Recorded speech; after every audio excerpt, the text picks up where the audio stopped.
Hi students, good morning everybody. So we are discussing about already two factors affecting enzyme action. We completed temperature and pH. The remaining third factor is concentration of substrate. So how the concentration of substrate will be affecting the enzymatic activity, that is the catalyzing activity, that we are going to discuss now. Listen, see, if you take velocity of the reaction on y-axis, concentration of substrate on x-axis. If you go on increase the concentration of substrate, the velocity or the rate of reaction also increases, but up to maximum some extent it will increase, but after some extent it will remain constant, because those substrate molecules are more, but enzyme molecules we are not adding. Concentration of substrate we are increasing, but enzyme molecules are limited. So up to enzyme molecules availability, if you increase the concentration of substrate, velocity of reaction also increases. That means the rate of reaction also increases. So concentration of substrate is directly proportional to rate of reaction or velocity of reaction. If you increase the concentration of substrate, velocity of the reaction also increases and it reaches a maximum extent. So this is a maximum extent. This is a velocity maximum Vmax. Velocity maximum Vmax. This is the concentration of substrate required for reaching maximum velocity of reaction. And if you see this is Vmax, suppose half of the maximum velocity of the reaction, this is called Vmax by 2, means half of the maximum velocity of reaction. The concentration of substrate required to increase the rate of reaction up to half of the maximum velocity. This concentration of substrate is called Km, means Michaelis-Menten's constant. So this Km is called Michaelis-Menten's constant. So this is important 2 mark question. Now we will be having what is Michaelis-Menten's constant. Km means the concentration of substrate required to increase the velocity of reaction up to Vmax by 2, means half of the maximum velocity. So I repeat, what is Michaelis-Menten's constant?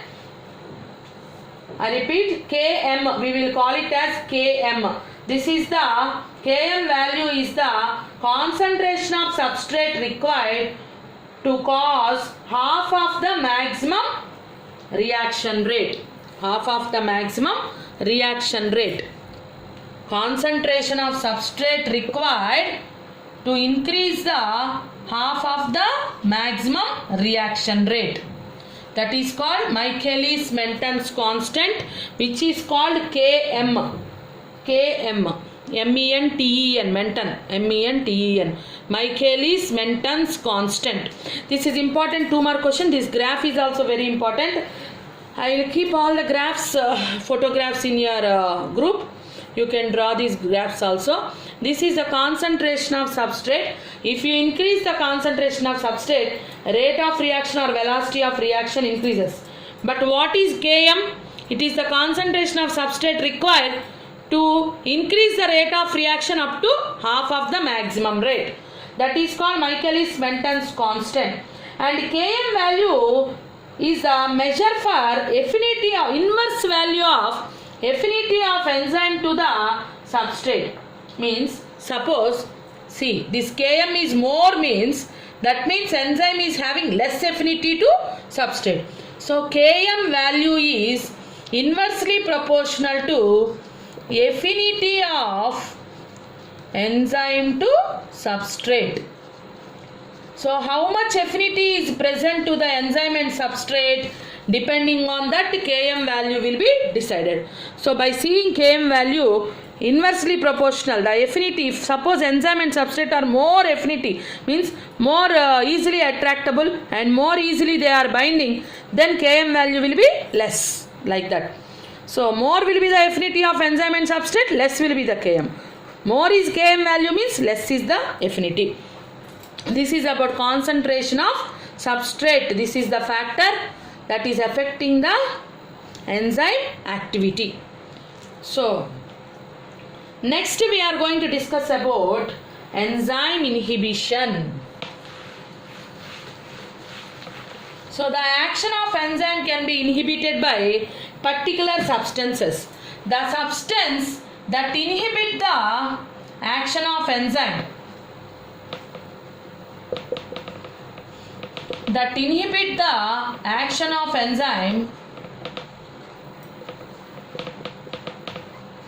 is called enzyme inhibitor. So what are enzyme inhibitors? The substances which will reduce the enzyme action or which will inhibit the enzyme action are called enzyme inhibitors. Actually, enzymes are very sensitive to some specific substances which will bind to the enzyme. So during this enzyme and substrate binding, these inhibitors will inhibit the binding affinity present between enzyme and substrate such that they can reduce the enzyme activity. So these inhibitors, enzyme inhibitors are three types. Three types of enzyme inhibitors are there, like competitive inhibitors, non-competitive inhibitors, third one feedback inhibitors. Competitive inhibitors, non-competitive inhibitors and feedback inhibitors. So one after one we will discuss. First about competitive inhibitors.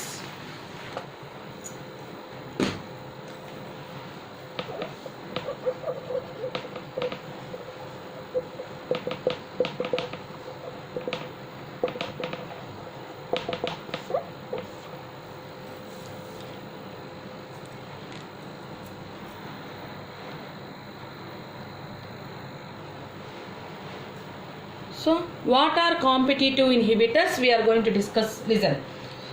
Competitive inhibitors means, suppose, see, we will take one example like this. Suppose this is an enzyme and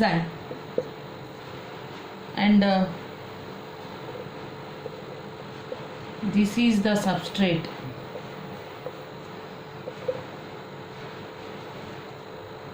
This is the substrate. See, this substrate can easily come and fit into the enzyme here like this. So the substrate can easily fit here to form enzyme substrate complex like this. So always the enzyme active site. So how the enzyme active site will be present?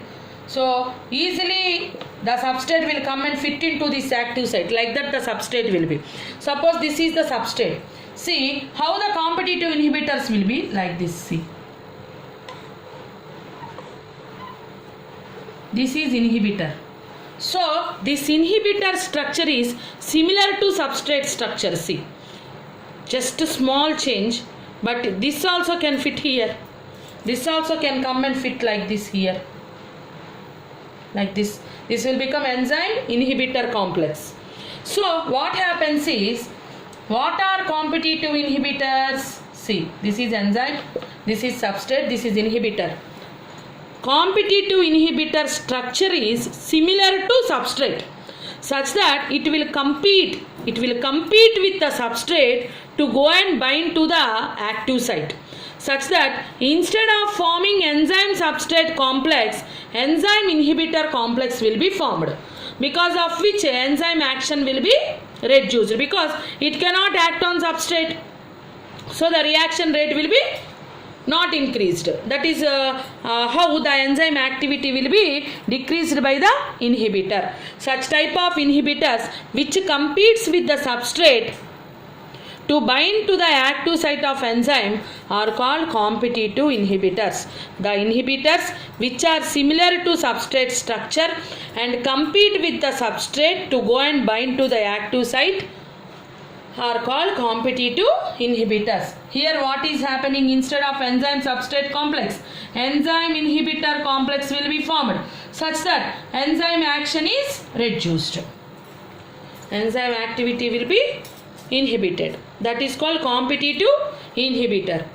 So you have to draw like this the diagram also. Here instead of forming a enzyme substrate complex, you have to draw like this. Instead of enzyme substrate complex, we have to draw enzyme inhibitor complex like this. This is inhibitor, this is enzyme. Enzyme inhibitor complex. So enzyme action is inhibited. That is called competitive inhibitor. What are competitive inhibitors? Here example, if you go for example, you will understand well. See, succinic dehydrogenase is an enzyme. It is an enzyme. Succinic dehydrogenase. It is an enzyme. This enzyme acts on a substrate. Succinate means succinic acid. Succinate means succinic acid. So succinic dehydrogenase acts on a substrate, succinic acid. Now what happens is malonic acid is similar in structure with succinic acid, similar or analog to succinic acid structurally, such that malonic acid competes with succinic acid to go and bind to the active site of succinic dehydrogenase, such that malonic acid is a competitive inhibitor for succinic dehydrogenase, because it is competing with succinic acid to go and bind to the active site of succinic dehydrogenase. This is called competitive inhibitor. Example, malonic acid, which is similar to succinic acid, it competes with succinic acid to go and bind to the active site of succinic dehydrogenase, such that the action of succinic dehydrogenase is inhibited. These are called competitive inhibitors. Coming to non-competitive inhibitors.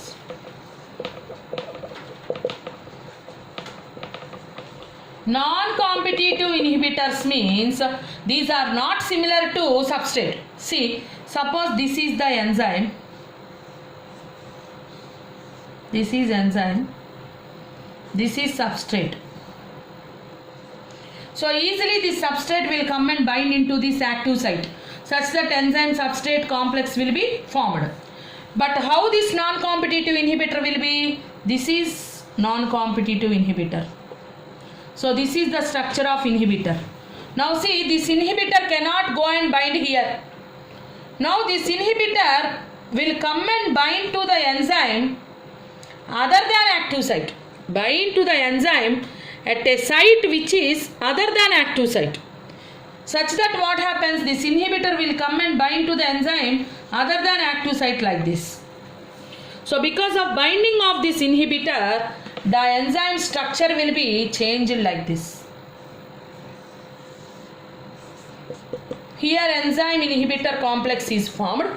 Because of formation of enzyme inhibitor complex, the enzyme structure has denatured, because of which the active site was disturbed, such that here the substrate cannot come and bind.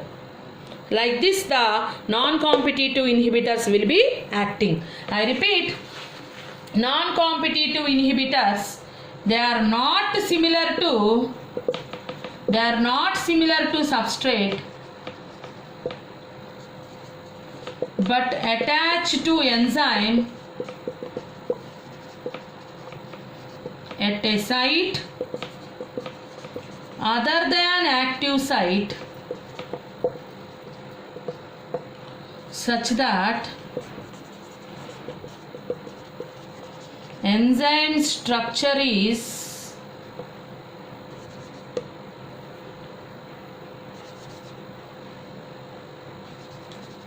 denatured. These type of inhibitors are called denatured. These type of inhibitors are called non-competitive inhibitors. I repeat, non-competitive inhibitors.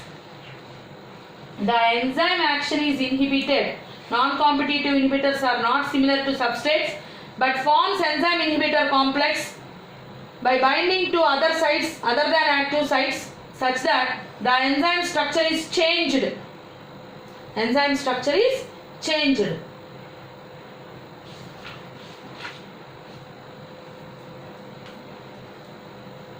So you can draw diagram also for non-competitive inhibitors like this.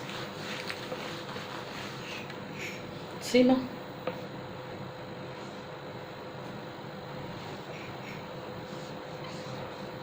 This is enzyme,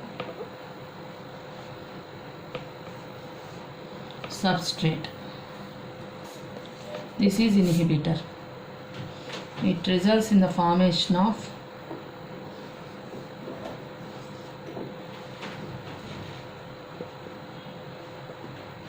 this is enzyme inhibitor complex such that substrate cannot come and bind here.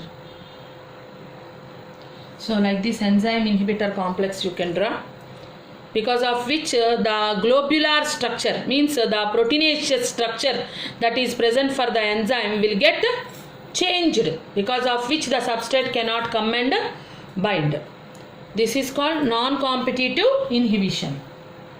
Examples for non-competitive inhibitors: metal ions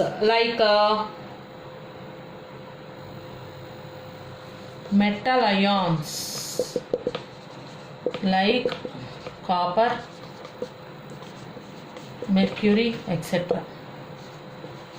Examples for non-competitive inhibition or non-competitive inhibitors: we will get metal ions like copper, silver, mercury, etc.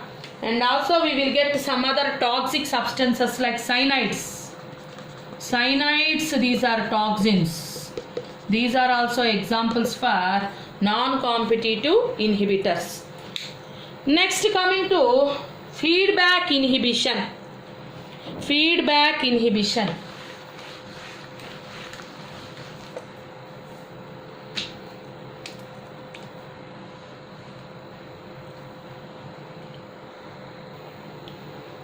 See, next third type of inhibitors, feedback inhibitors or allosteric modulators. What are feedback inhibitors? See, suppose in a metabolic pathway, already we told in metabolic pathway chain of reactions will occur. Like A converts into B, B converts into C, C converts into D, end product will be formed after so many reactions. Best example I gave you, glucose is converted into pyruvic acid. Here 10 steps are there, already I told you 10 steps are there. This is glycolysis. Actually the first step is glucose is converted to glucose 6-phosphate. Glucose 6-phosphate to fructose 6-phosphate, fructose 6-phosphate to fructose 1,6-bisphosphate. That splits into G3P and DHAP, DHAP to all these steps we will discuss in glycolysis. Means here 10 steps are there. We are starting with glucose, end product is pyruvic acid. This reaction is a metabolic pathway called glycolysis. Already I told you, here 10 steps are there, intermediate.